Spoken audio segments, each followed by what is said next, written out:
Boom, baby. Murad Fiki, what's going on? Today is Wednesday, August 21st.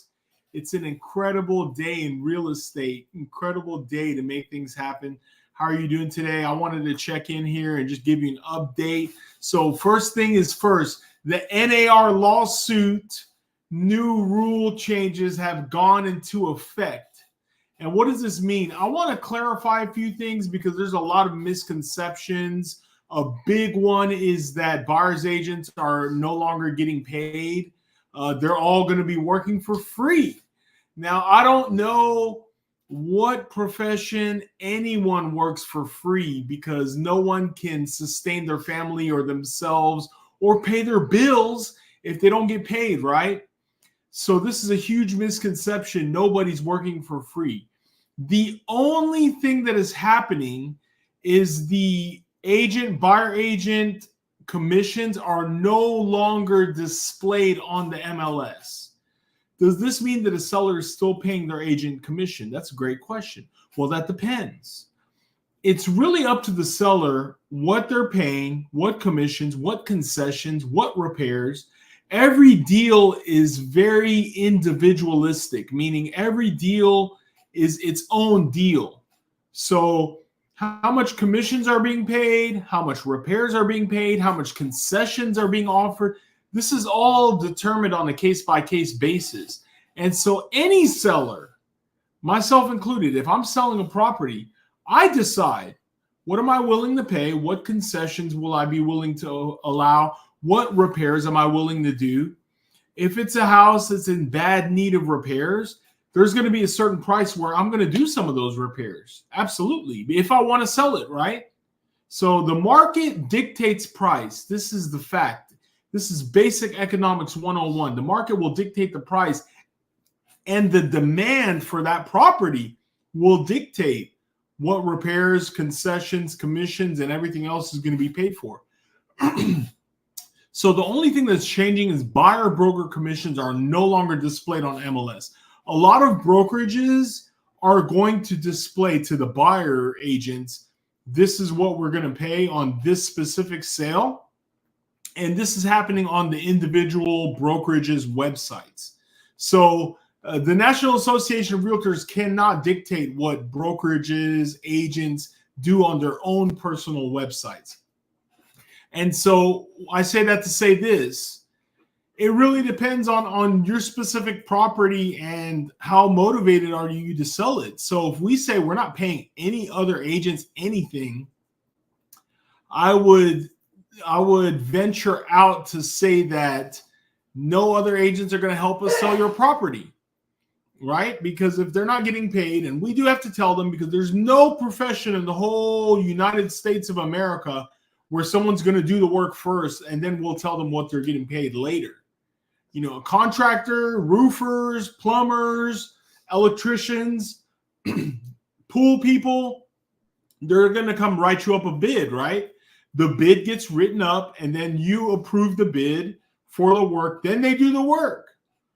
Or you don't approve it, or you shop bids, or you negotiate, right? This is just basic negotiations for everything that has to do with your house. So if we tell the buyer brokers we're not paying you, or we're paying zero, they're not going to help us sell the house, and they're not going to send it to their buyers. So that's something you want to consider when you're selling your property. What is the demand on this property, and how motivated are you to sell it? And I would say, I know me, if I'm selling my property, I'm going to offer commissions to buyer brokers because I want to move those houses, right?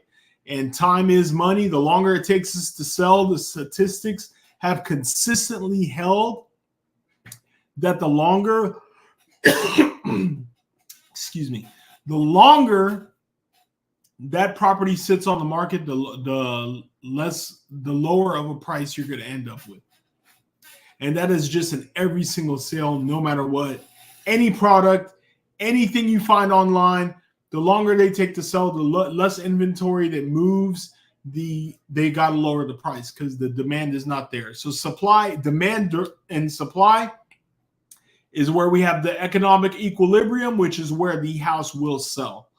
And you got to factor in all of the closing costs. And that includes buyer broker commissions, listing broker commissions, any concessions you want to make to the buyer, any repairs you want to do, or a credit in lieu of doing any repairs.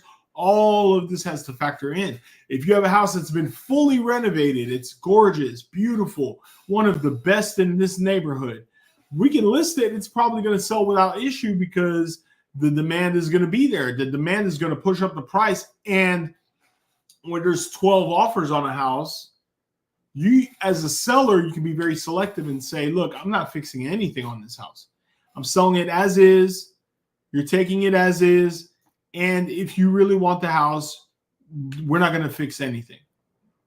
If there's no buyers and a lot of people have seen the house and no one's making offers, we're going to have to lower that price to get some more buyers in there, because that means the market is rejecting this price. We're getting showings, no one's making offers, or the people seeing it are all giving feedback that the house needs work, it doesn't look great, etc.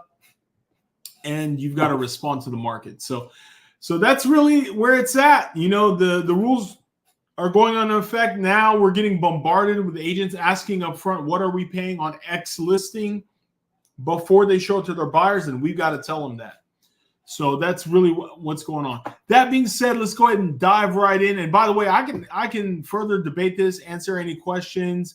I know there's a lot of debate saying, oh, well, Murad, you're biased.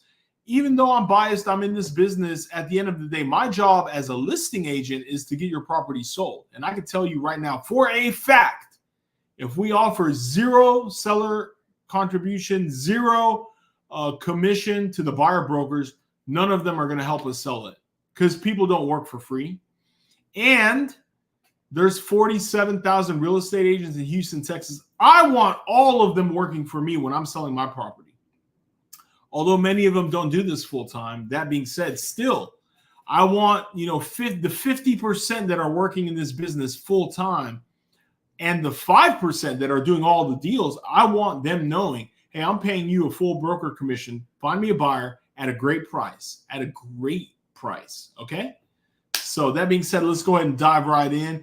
We're going to jump in and look at the weekly activity snapshot. That's week 32 of 2024. We're looking at August 6th to August 12th. And basically, we're comparing this from a year prior. So we're going to look at week 32 of 2024 compared to week 32 of 2023, since the market is cyclical. And I want to note that this is also as we're coming into the school year starting. Hopefully your children are back in school like mine, and you've had a nice transition into the school year. So as families are transitioning into the school year, we can see a slight dip. Generally, we anticipate a slight dip from showings and whatnot, but still houses are selling. We see new listings increased. 23.3% of new listings have hit the market and were entered into the MLS week 32 that week, last week, August 6th to August 12th. That's an increase of 3,647 new listings were entered into the MLS.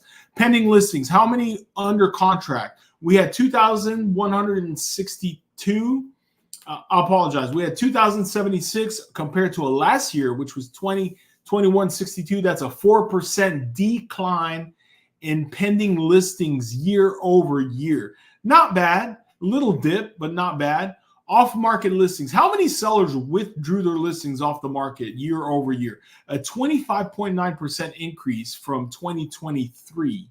1,768 listings were withdrawn from the market that week. So we're going to closings. How many homes sold? Made it to the finish line. 1,434 sold from August 6th to August 12th. That is a 13% decline year over year compared to 1,649 in 2023. Small dip, not a big deal, but still we had almost 1,500 properties sold, showings. 37,662 buyers walked homes that week during the week ending August 12th, which is a 5.2% decline year over year. Again, a small dip. And then HER.com listings viewed. We had 7,215,000 viewings on HER.com, a 10.3% decline year over year. That's still 7 million viewings on listings. So it is taking a little bit of a dip.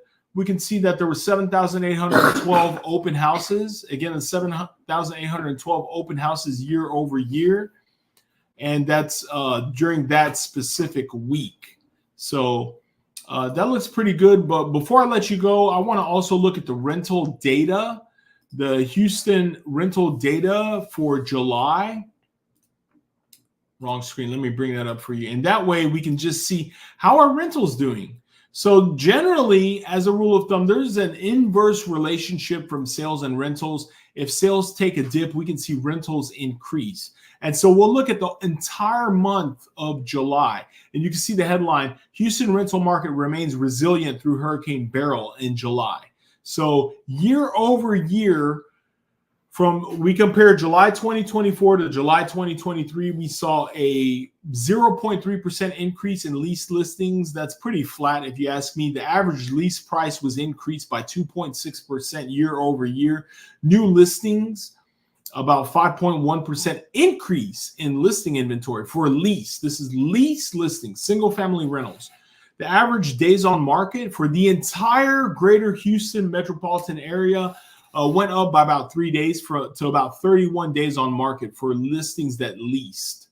And so that's not bad. If we look at the townhouse condominiums, that's about 744 were leased during the month of July, about a 4.3% increase year over year. The average lease price increased to $2,045 per month, which is a 4.3% increase year over year. About 1,046 new townhouse condominium rental lease listings, about a 4.3% increase year over year. And the average days on market went up by about 8 days, from 32 days to 40 days year over year. Not a big difference, not a big deal. I did see a slight rise in that. Now, generally, you can see that Houston real estate is a great investment, because even if you don't sell, and sometimes sellers don't get the price that they were expecting, a good alternative is let's lease it out. Let's lease it out until the values rise to where you would like to sell it. And then, you can see as values rise year over year, then, that leasing out is a great way to mitigate your risk and get all the expenses of the property paid for and get some cash flow while you wait for the values to rise to where they need to be. We can see that rental rates have gone up year over year, and they're continuing to go up, by the way. So this is a great alternative to selling when you're not getting the price that you want. And so these are great things to see. That being said, I hope you're having a wonderful week. It is a great week. I was out last week on jury duty, and I actually got selected on a capital murder trial. It was absolutely mind-blowing. So I won't go over all the details, but it was just an incredible experience. Of course, when I get selected on jury duty, this is what I get put on. So we're in trial about 4 days, but really appreciate the support and everybody. We're still selling properties, putting them under contract.